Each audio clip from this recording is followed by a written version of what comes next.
big hit. This ball is hit hard and gone. There's a triple play. No, he did. Long run, Donaldson. What a play. Welcome to Toronto. Talk about these guys are ready for the playoffs. Hello, baseball fans. Welcome to Taking Flight. I'm Lance Phillips. And I'm Rodney Heemstra. 2015 was a great season for the Blue Jays. Of course, the pinnacle moment was Jose Bautista's Game 5 home run against the Rangers, but there are plenty of other great moments as well. Lance, what's something else that stands out for you? Well, Rodney, I was there when Ryan Goins hit that 11th inning walk-off home run against the Indians, and for a guy not known for his power, he really solidified that this team was as complete as any. Yeah, for me, it was Russell Martin's 3-run shot in the rubber match game against the Yankees in September, really solidifying that this team was going to win the AL East.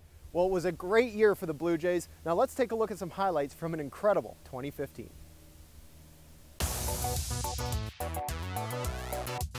Deep drive to left field. Pilar at the wall, at the track, jumps and... Oh, No, he didn't. No, he did. He's got it. He'll get there, dives in and caught it. Oh, what a play.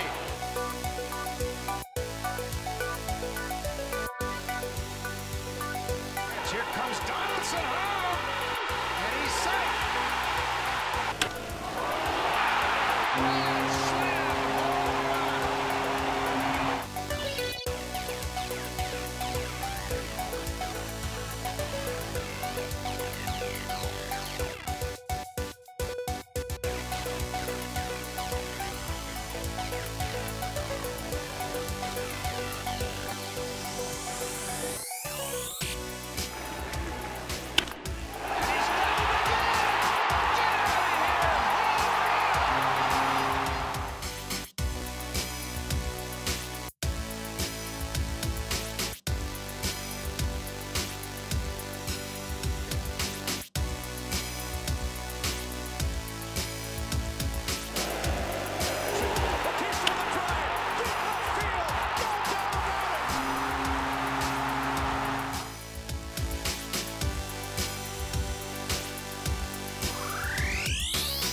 After finally having their team reach the postseason, Toronto fans were faced with potential immediate disappointment when the Blue Jays dropped the first 2 games at Rogers Center to the Rangers.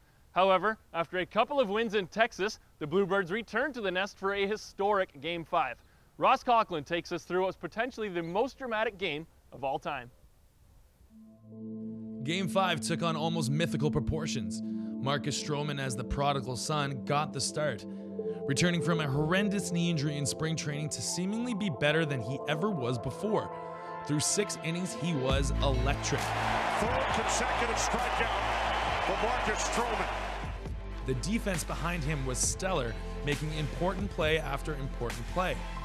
Edwin Encarnacion, almost the forgotten man in this game, did what he does best and sent a ball into the Rogers Center bleachers, tying the game at 2s and setting the scene for the wildest inning in Blue Jays history.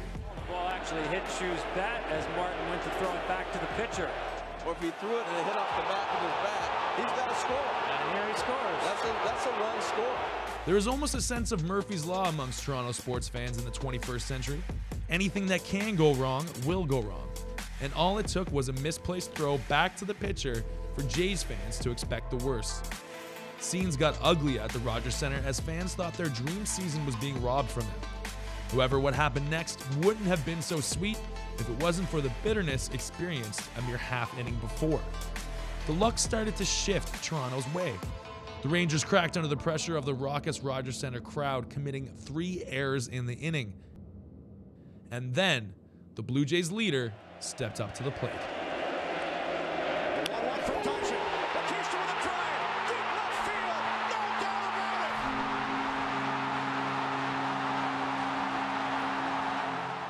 it. Blue Jays fans and players celebrated into the night, the bat flip putting to bed 22 years of misery.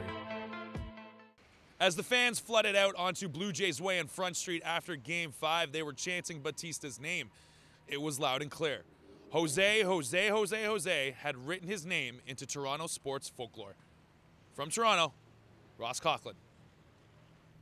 The Blue Jays cruised into the 2015 postseason, leading the majors in runs scored, RBIs, and home runs. Just a few of the factors contributing to the team's scorching hot end to the regular season.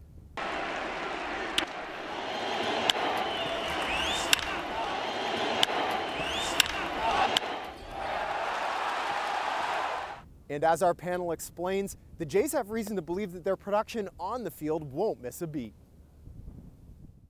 Thanks, Ian Duffy, joined by Stephanie Deletto and a couple of Robs, Rob Conway, Rob Brandel. This Jays team, when you think about them, the #1 offense in baseball last season, maybe one of the best offenses baseball has ever seen, but they sneakily put together one of the best defenses in the majors. A lot of people forget that they were 51 and 51 until they made a couple moves to shore things up on that side of things.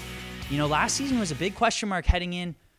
This season, where do you guys feel about it heading into opening day? Well, I mean, those question mark scenes that you're talking about are in left field and at short and at first base. And that's what Alex Anthopoulos addressed at the trade deadline, adding Ben Revere, adding Troy Tulowitzki, and then that allowed Chris Colabello to move over to first base, share the time with Justin Smoke. That situation is here again. I mean, other than the fact that you remove Ben Revere and you have Michael Saunders that moves in, but there aren't those question marks moving in. This team for sure defensively is better today than it was this time last season. Yeah, I agree with Rob. You have to have a lot of confidence in this Jays defense going into the season. They're so versatile. Up the middle, they're very strong. They have Russell Martin, Goins on second, Pilar, who's insane, and he proved that to us last year. He's in the outfield. And then you have shortstop Troy Tulowitzki, who's really, really solid. So I have a lot of confidence in this Jays team going into the season. You know, and Steph, I can't disagree with you. You two both very confident, but I'm looking across the table at a guy who seems to have his doubts. Yeah, and I have doubts because of their corner outfielders. Jose Bautista, at 35 years old, had the second worst ultimate zone rating of any right fielder in baseball last season. And then in left field, you have Michael Saunders, who missed almost all of last season, played in just 9 games because of knee injuries. So we don't know what he's going to look like this year. Rob, you have your doubts, but you've got to admit this team very deep at multiple positions across the diamond. Which position maybe are you guys the most confident?